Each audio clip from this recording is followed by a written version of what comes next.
Hey everyone! Welcome back to our channel. Let's go back to our ongoing project here at The Woodland. Nakapokus pa rin tayo sa ating project here sa ating Jasmine unit with 58.5 square meter lot area. As you can see, unti-unti nang nagkakaroon ng buhay ang labas ng bahay. Nailagay na natin ang decorative bricks sa harap ng ating in-extend na second floor. This to preserve the facade of all the units here. Sinimulan na rin naming lagyan ng primer ang mga external walls as preparation para sa ating final external paint na ating gagamitin, which is an elastomeric paint na magsisilbing hindi lang pintura ngunit waterproofing na rin na magbibigay proteksyon para sa mga posibilidad ng water leaks, especially during tag-ulan sa ating mga pader at dingding. Sa paggamit ng elastomeric paint, maiiwasan natin ang pagpapawis ng ating mga dingding sa loob ng ating bahay. Kung mapapansin nyo rin, lalo na sa mga homeowners ng isang Jasmine unit na pinapalitan ng ating owner ang kanyang mga existing aluminum windows sa loob ng bahay. Gumamit tayo dito ng powder-coated aluminum windows in dark brown color. Hindi ba napakaganda at mukhang napakatibay na talaga dahil makapal na aluminum ang ginamit natin dito. Sa taas ay nagsimula na rin kaming mag-skim coat ng ating mga dingding. Ang layunin ng isang skim coat ay para lumikha ng isang makinis at pare-parehong texture sa mga dingding. Ito ay inilalagay para sa preparation ng ating magiging final paint.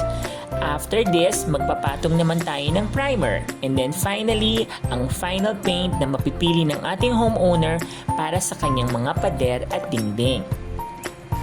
Guys, nakapagsimula na rin kaming maglagay ng mga partition sa mga kwarto at nakapag-install na rin kami ng ceiling sa kabuuan ng bahay.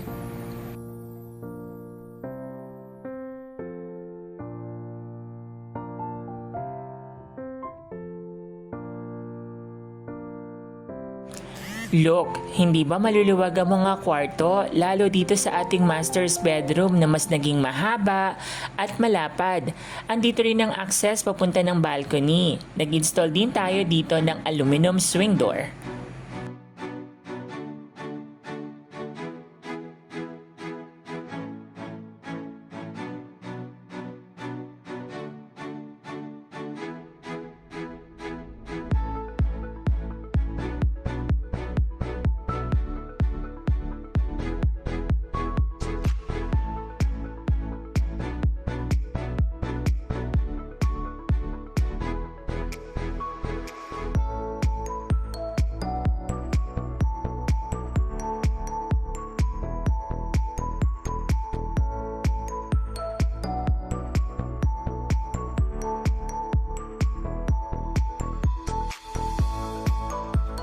So guys, ito muna ang ating may share sa mga updates sa ating project.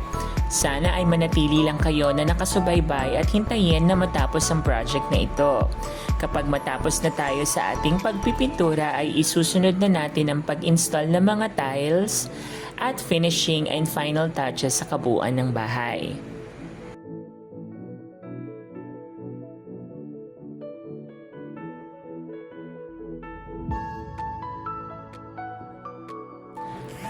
Malapit na ito matapos guys, kaya manatili lang kayong nakatutok at nakaabang sa mga huling yugto ng series na ito.